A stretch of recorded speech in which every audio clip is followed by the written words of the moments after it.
आप सभी को जय भीम, नमो बुद्धाय। आज का ये पूरा कार्यक्रम शांति स्वरूप बौद्ध जी की स्मृति में मैंने पहले से ही सोच के रखा था कि दिल्ली में जब भी कोई भी छोटा या बड़ा कार्यक्रम ऑर्गेनाइज करूँगी तो वो परम सम्मानित शांति स्वरूप जी की स्मृति में ही रखा जाएगा। और इसी बीच में 15 अगस्त को भी संयोग से मैं दिल्ली में ही थी और हमारे बीच में एक हमारे युवा कवि थे और सिर्फ इलाज के अभाव में मुझे बहुत कष्ट हुआ। बाद में पता चला जब बहुत कम उम्र में वो हमारे बीच से नहीं रहे, संजय गौतम मंथन जी, तो उनके अंतिम संस्कार में तो हम पहुंच गए थे और आज उनका शांति पाठ रखा गया है। तो आप लोगों में से बहुत सारे लोग होके भी आए हैं और इधर से वापस उनके पास जाना है, तो हम संजय गौतम मंथन जी को भी आज नमन करते हैं। और इसी के साथ ही साथ इस पूरे, क्योंकि ये अगस्त का महीना वैसे भी बहुत क्रांति का महीना होता था और इस अगस्त में 15 अगस्त को हमने संजय गौतम मंथन जी को तो खोया ही खोया। उसी के साथ ही साथ एक 8 साल के एक बच्चे को जिसका वीडियो वायरल हो रहा था, वो एक छोटा सा बच्चा एक गाने पे ऐसे डांस कर रहा था, ऐसा लग रहा था कि वो हमारा अपना बच्चा है। इतना छोटा बच्चा जो पानी की मटकी छूने से उसको ये जातिवादी आतंकवादी लोग जो हैं अपने आतंक का शिकार बनाए, उस बच्चे को ख़त्म कर दिए।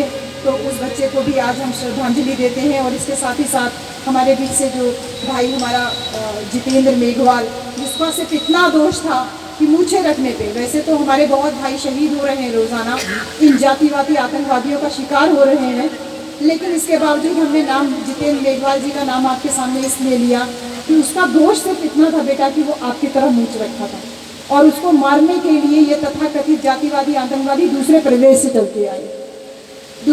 चल के आए। तो उसको सिर्फ इतना छोटा सा दोष कि मटकी छू जा रही है, हम मूछ रख ले रहे हैं, हमने पगड़ी लगा ली है, ये बर्दाश्त से नहीं हो रहा है। और ऐसे में हमारे जो युवा जिनके अंदर बहुत सामर्थ्य है, जो आगे चल करके बहुत अच्छा काम कर सकते थे, वो सारे लोगों को इन लोगों ने शिकार बनाया। इन सब लोगों को हम श्रद्धांजलि अर्पित करते हैं।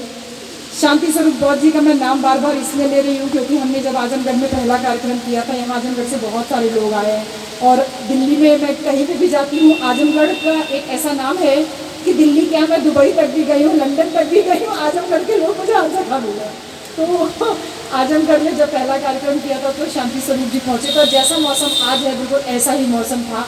और जैसे उन्होंने बोलना शुरू किया, बादलों ने भी एकदम गरजना शुरू किया और जब तक बोल के वो ख़त्म होते तब तक बादलों ने बरसना भी शुरू किया। वो बोलते जा रहे थे एकदम गड़गड़ाहट के साथ में और वैसा ही पूरा चल रहा था। मनोज अंतानी जी वहाँ पहुँचे हुए थे, गंधर्व सेन जी वहाँ पहुँचे हुए थे, हमारे भाई मिलिंदर गौतम जी पहुँचे थे, ये पूरी टीम के साथ संजय मंथन जी भी उस कार्यक्रम में पहुँचे थे। ये पूरी टीम वहाँ पहुँची थी और पहली बार आप लोगों से मेरी मुलाकात इस तरीके से वहाँ पर हुई थी।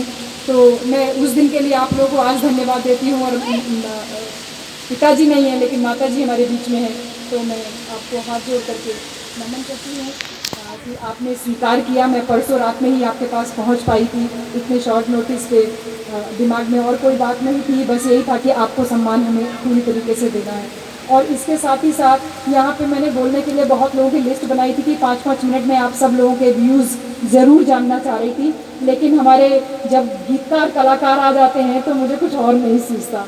तो मैं सबसे पहले तो शशि भूषण जी को ही बुलाना चाह रही थी कि वो गाने के लिए आए, लेकिन अब क्योंकि वो सीनियरिटी वाला सिस्टम शुरू हो जाता है तो उसका ध्यान रखना पड़ता है।